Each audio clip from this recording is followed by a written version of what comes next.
You like your coat? You like your coat? It's a little big on you, but I had to get a big one so it'd be long enough for you. Hi, Raya. Here's. Good morning. It is Monday. It is December 19th. I have already been up to town to run some errands. And I'm back home now. Got a few things I want to get checked off my list today. My friend Carol's supposed to be coming by at some point to bring me a ham bone.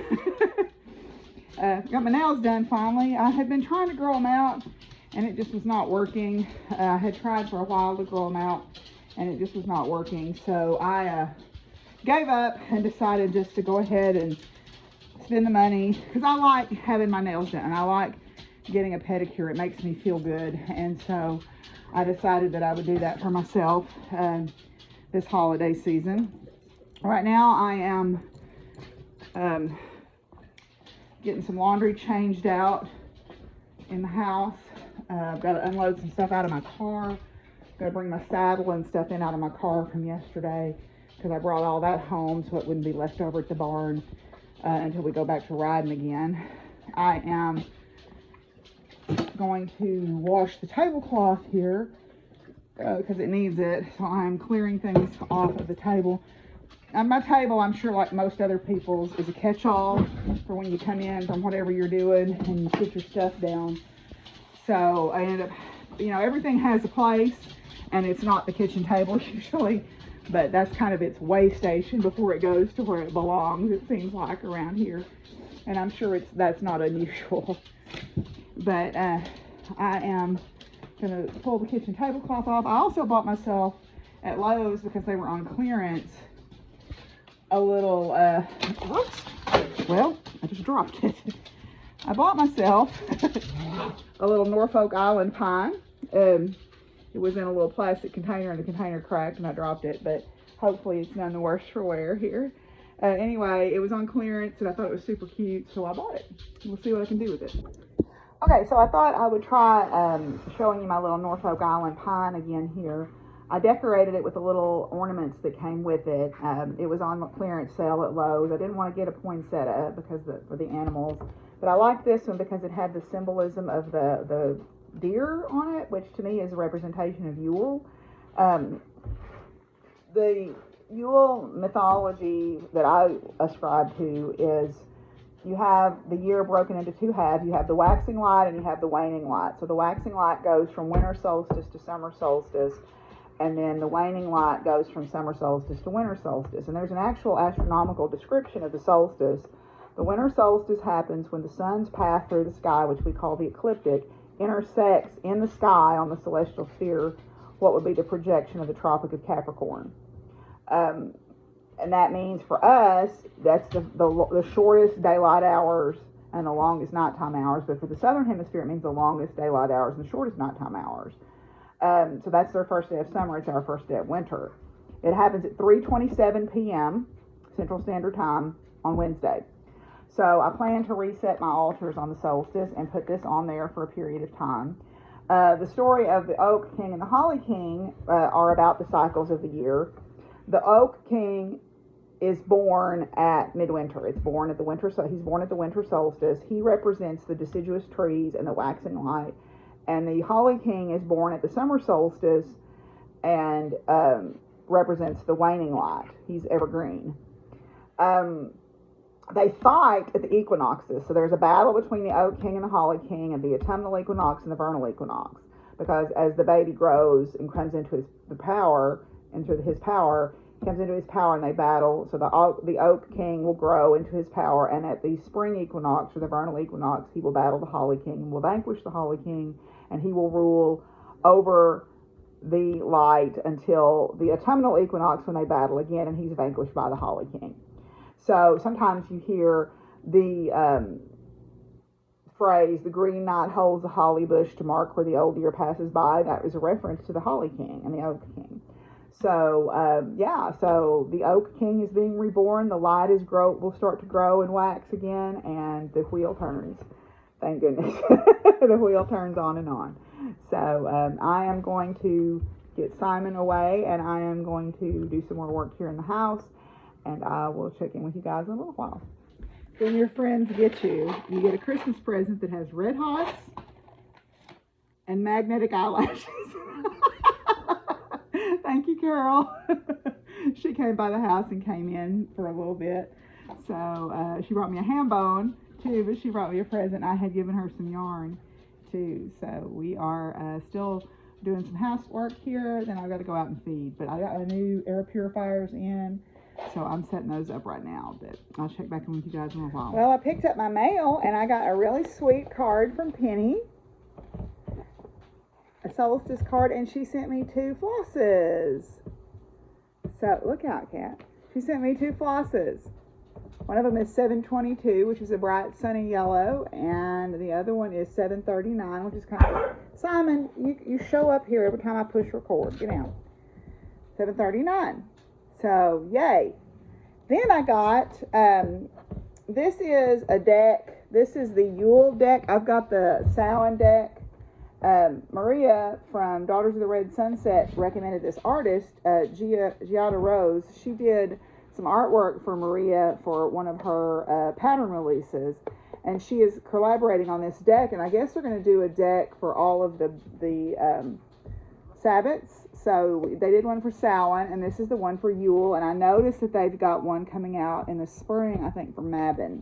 So I'm going to keep my eye out for this. I haven't opened it yet, but I might do a flip through on it on Solstice Day. How about? We'll see. Then, Simon, I don't need a cat helping me with the mail. And then I got a really sweet thank you letter from the Bare Essentials Food Pantry. The Bare Essentials Food Pantry is on our campus.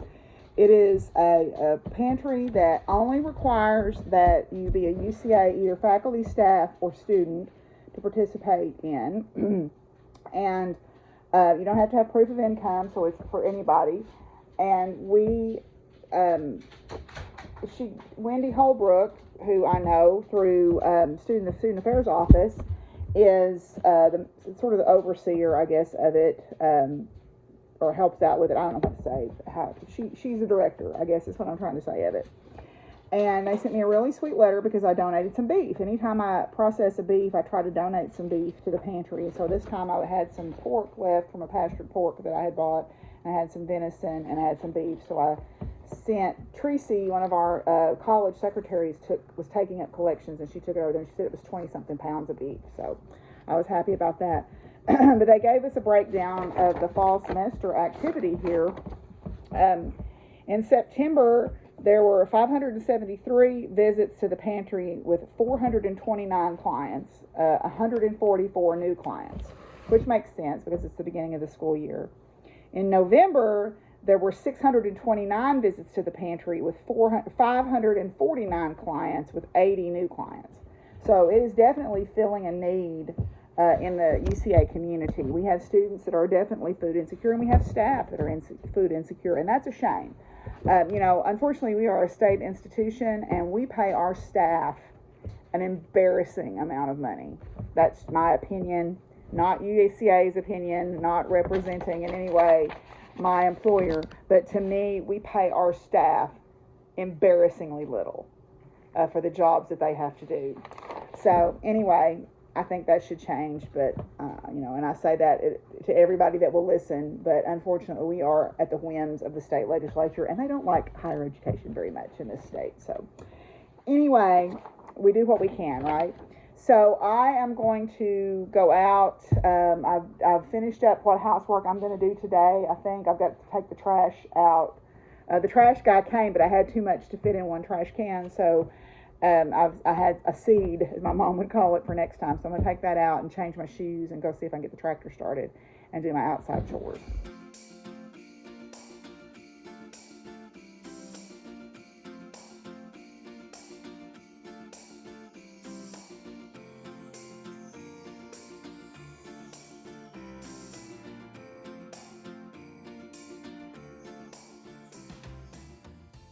Alrighty, let's open our advent calendar. It is the 19th. So let's see what we've got today. Oh, we got another horse. Oh, this one appears to be maybe a hunter horse. I'm thinking that's a hunter braid on it. Or it could be a Western pleasure horse, actually. Could be a Western pleasure horse because they pull their manes and have them short little ponytails when they do Western pleasure. So it doesn't have a braided tail. It's hard to tell. The way it's carrying itself is a little bit uphill, so that's more like hunters than Western pleasure to me. But anyway, this is a chestnut, what I would call a chestnut or a sorrel. It's dark. It's more liver colored, so I would probably call it a chestnut. But yeah, so, and it's got a little white snip on its face, and it's got a little footy pastern on it, a white pastern. It's really only called a sock if it goes up part of that leg bone, and this is around the ankle, so that would be called the pastern or a cornet if it was a little bit shorter. It's called a sock if it's about halfway up the leg. It's called a stocking if it goes up to the knee or the hock. So like Flame has white stockings on her back legs because they go up very high. But anyway, so there's that. So let's go do some cards, okay? Okay, so I'll pull my cards out today. I've got a couple of different layout of readings for the solstice. And one of them is a layered reading where you use tarot and oracles and runes, and the other one is a straight tarot read. So I thought I might record one of those if y'all would like to see it and just kind of see how I do things. I mean, cards are kind of up to the reader, but how I particularly read, if you're interested in that, I could do that. So let's see here. Let's get our cards pulled out. Let's go ahead and do 3 today. All right. So let's see here. Our first one is going to be Eva Perón. Eva Perón was born 1919, died 1952. The First Lady of Argentina, champion for the working class, took over the ministries of health and labor and formed her country's first female political party, the Female Peronist Party. From Eva, keeping books on social aid is capitalistic nonsense. I just use the money for the poor. I can't stop to count it. When Eva appears, you may find your heart will benefit from sharing your resources with others. Her message is one that releases fear of lack, knowing that when you give without fear or worry, it will come back to you. Be generous with your love and resources. That's always a good message, I think. Okay. Then the next one is Estee Lauder. Estee Lauder, born 1906, died 2004, founder of Estee Lauder Cosmetics. From Estee, I've always believed that if you stick to a thought and carefully avoid distraction along the way, you can fulfill a dream. My whole life has been about fulfilling dreams. I kept my eye on the target, whatever that target was. Whether your target is big or small, grand or simple, ambitious or personal, I've always believed that success comes from not letting your eyes stray from that target. Anyone who wants to achieve a dream must stay strong, focused, and steady. When you feel distracted, call on Estee Lauder to help you stay focused on your goal. She may appear in a reading if what you need for success is commitment, or if you have been bouncing back and forth between ideas. Her energy is like that of the chariot in tarot. It is driven and focused on reaching a successful end goal or dream. Cool. I never knew that about her. Okay, and our last one today is going to be Emmeline Pankhurst. Emmeline Pankhurst, I guess. Born 1858, died 1928, inspiring political activist, best known for organizing the UK suffragette movement and helping win women the right to vote. From Emmeline, one baby is a patient baby and waits indefinitely until a mother is ready to feed it. The other baby is an impatient baby and cries lustily, screams and kicks, and makes everybody unpleasant until it's fed. Well, we know perfectly well which baby is attended to first. That is the whole history of politics. When Emmeline appears, it is time to make some noise. Sitting on the sidelines hoping for change to happen will not be effective. You must stand up, speak up, and be the instrument of change. Be the squeaky wheel at work if the boss won't listen to you. If the city council has ignored your request for a stop sign, show up at every meeting and badger them until the job is done. If there is something in your life worth fighting for, Emmeline will be by your side to help you articulate your vision. That is a good message for me because I've got some things going on at work that are weighing on me a little bit. So anyway, alrighty. So that is our cards for today. So yeah, let's see. So like I said about the solstice is day after tomorrow, and I am going to cast on my Yule shawl from the Celtic Year Shawl Club. I still have to finish the gnome. I'm almost done with that hat. I think I can finish it tonight and get started on the body. I don't know how much I'm going to vlog tomorrow. I have a friend coming over to visit, and I don't know how much I'll get done tomorrow. So if I don't post a video tomorrow, that's why. But I will be back on Wednesday if I don't post tomorrow. I'm not sure how comfortable they'll be being videoed, so I don't want to make them uncomfortable. But at any rate, so Mr. Tooths and I are going to go knit on a gnome hat. Oh, we need to decorate our tree too. We got to do that. So anyway, we will check in with you guys tomorrow or the next day. Bye. Stay warm.